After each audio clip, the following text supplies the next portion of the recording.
The college football offseason is almost over as we are halfway through July. The season will get going in about a month and a half, and college football fans everywhere are eager for the new beginning.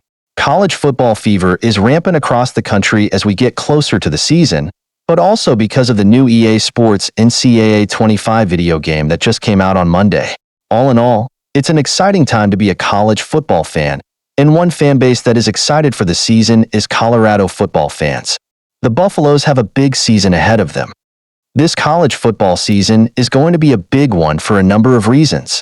The sport is going through big changes, and some of those changes are going to be seen for the first time this season. Let's take a look at what some of them are. First off, there are going to be some new rules seen this year in college football, and some fans aren't really in favor of them. Perhaps the biggest change is the addition of the 2-minute warning. Fans have already started getting sick at all of the commercials that are happening in today's era of college football, and the 2-minute warning is another way for TV networks to get more commercial times in. The bigger changes, however, come with conference realignment and the expanded college football playoff. College football is going to look completely different next year because of those two things. California schools playing in the Atlantic Coast Conference? Yeah, things are changing. Conference realignment has shaken things up big time in college football. The Power 5 is no longer a thing as the Pac-12 is essentially dead. Every team left for a new conference except for Oregon State and Washington State. Those two teams have scheduling alliances with the Mountain West.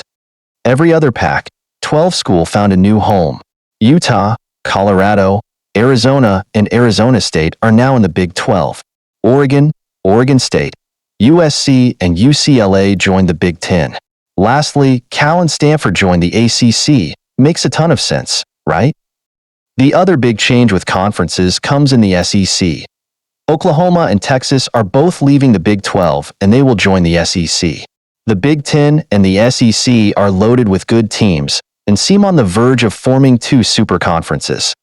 This season, we will also see 12 teams make the college football playoff. For about a month, the college football playoff will be happening. Some people aren't in favor of the big expansion, but there will be more marquee college football games, and it's hard to be too upset about that. All in all, this is going to be one of the biggest college football seasons of all time.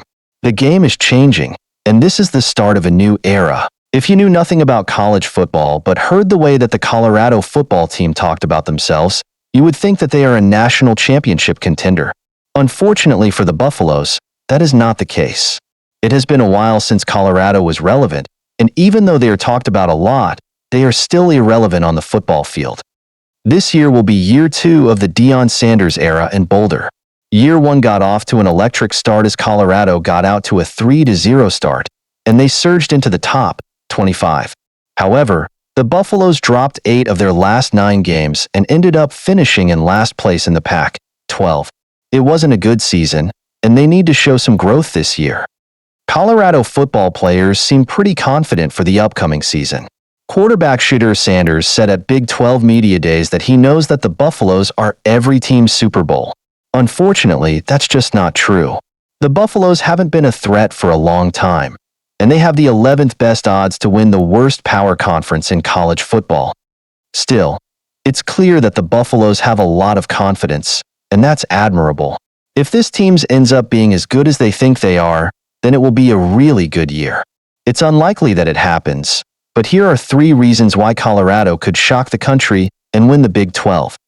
There is one Colorado football player that backs up the talk on the field, and that is dual threat star Travis Hunter. Say what you want about the Buffaloes, but it's argued that Hunter isn't one of the best players in college football. He would be a star if he just did what he did on one side of the football, but the fact that he is an explosive player on both sides of the ball is extremely impressive. Colorado has one of the best players in the game, and he has the ability to take them far. Another thing that bodes well for Colorado this season is that they have Shedeur Sanders back at QB. Sanders is going to be one of the top QBs in the Big 12, and that should go a long way for them in terms of making a run at the conference crown. Last season, Sanders threw for over 3,000 yards, and he threw just 3 interceptions compared to 27 touchdowns. If his offensive line can be better this year, he could have a huge year. Is Colorado football a great football team? No, But there really aren't that many great teams in the Big 12. This conference is very open as they don't have any team that looks like a real threat to win the national title, and the only team that has a chance to be ranked top 10 preseason is Utah. All in all, this is a weak conference, and Colorado football has a pretty easy schedule. If they can't find success with a path like this, it's not going to look good for the program.